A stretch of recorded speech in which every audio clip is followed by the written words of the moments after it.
আমি নিজেকে বলেছিলাম যে বাঁচি মরি যাই হোক না কেন, কিন্তু এই যে আমরা ভারতের তাবেদার দল, তারা যে আমাদেরকে প্রজা বানিয়ে রেখেছে, এদের বিরুদ্ধে আসলে মুক্তিযুদ্ধের মতোই একটা যুদ্ধ করা ছাড়া আর কোনো উপায় নাই। এবং সেখান থেকে আমি লড়াইটা আমরা অন্য জায়গায় নিয়ে যাওয়ার জন্য প্রাণপণ চেষ্টা করি।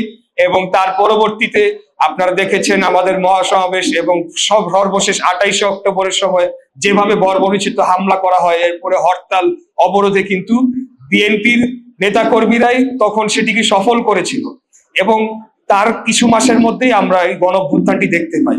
অতএব এখন যে আমাদেরকে 24-এর রক্তাক্ত গণঅভ্যুত্থানের পর এই প্রতিপক্ষ দলটি তারা পূর্ণাঙ্গ ক্রেডিট নেওয়ার চেষ্টা করলো, তখনও আমরা কিছু বলি নাই। ঠিক আছে, আমাদের কথা হলো যে আমরা যে আন্দোলন সংগ্রাম করেছি ফ্যাসিস্টকে হটানোর জন্য, সেটি আমরা সফল হয়েছি, এখানে কৃতিত্ব নেওয়ার কিছু নাই, সে পর্যন্ত মেনে নিতাম। তার কিছুদিনের মধ্যেই আমরা দেখলাম এদেরই একটা চক্রান্ত শুরু হলো এবং আমাদের নেতা, আমাদের দলের চেয়ারম্যান দেশনায়ক তারেক রহমানকে টার্গেট করে এক ধরনের প্রচারণা চালানো হলো।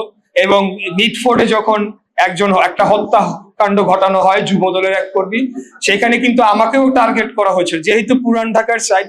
প্রথমেই ওদের যারা অনলাইন অ্যাক্টিভিস্ট তারা একটা মিথ্যা বয়ান লিখলো, অথচ ওই যুব দলের তাদের আমি কিন্তু চিনি না তাদেরকে।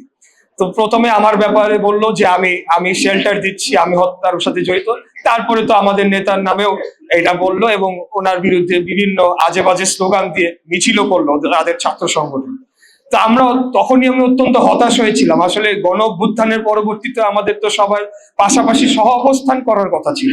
আমরা তো ওই পূর্ববর্তী সময়ে যে একটা শত্রুতা তৈরি হয়েছিল, যে রাজনৈতিক বিভাজন তৈরি করে জাতিকে বিভক্ত করা হয়েছিল, সেখান থেকে তো আমরা পরিবর্তন ঘটিয়ে একটা গণতান্ত্রিক রাষ্ট্র চাচ্ছিলাম।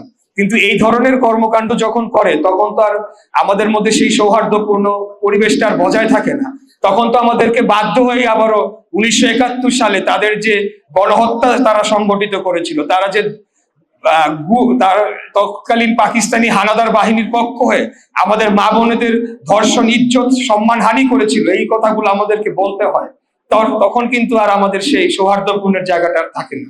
তাই আজকে আপনাদের মাধ্যমে আমি তাদের উদ্দেশ্যে বলতে চাই, আপনারা যদি এই বিভাজনটা সৃষ্টি করেন, আপনারা যদি আমাদের একে অপরের প্রতি সম্মান হানি করেন, তাহলে এটার আলটিমেট বেনিফিশিয়ারিটা কারা হবে এটা একটু চিন্তা করে দেখবেন।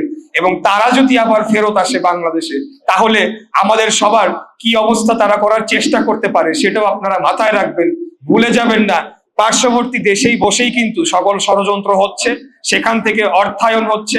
আপনারা খেয়াল করে দেখবেন যে ফাঁসির দণ্ডপ্রাপ্ত নিষিদ্ধ ঘোষিত আওয়ামী লীগের পলাতক সভানেত্রী শেখ হাসিনার দুর্নীতিবাজ পুত্র সজীব ওয়াজেদ জয়, যে আমেরিকায় গিয়ে এখন নাগরিকত্ব গ্রহণ করে, সে নিজেই বলেছে 2-3 দিন আগে আল জাজিরার ইন্টারভিউতে কথা বলেছে। এবং ওই ইন্টারভিউর শিরোনামটা কি ছিল, যে আওয়ামী লীগ কি এখনো কি তারা ডিনায়ালে আছে, বা তারা পুরো জিনিস অস্বীকার করছে, নাকি তাদের অনুশোচনা এসেছে? তাদের বিন্দুমাত্র অনুশোচনা আসে নাই, তারা পুরো জিনিসটা ডিনায়ালে রয়েছে। এবং উল্টা যারা আন্দোলনকারীদের মিলিটেন্ট বা জঙ্গি আখ্যা দিয়ে এই ধরনের একটা বয়ান দাঁড় করানোর চেষ্টা করছে। তাই আমাদেরকে এখন জাতীয়ভাবে ঐক্যবদ্ধ হওয়া ছাড়া অন্য কোনো বিকল্প নাই।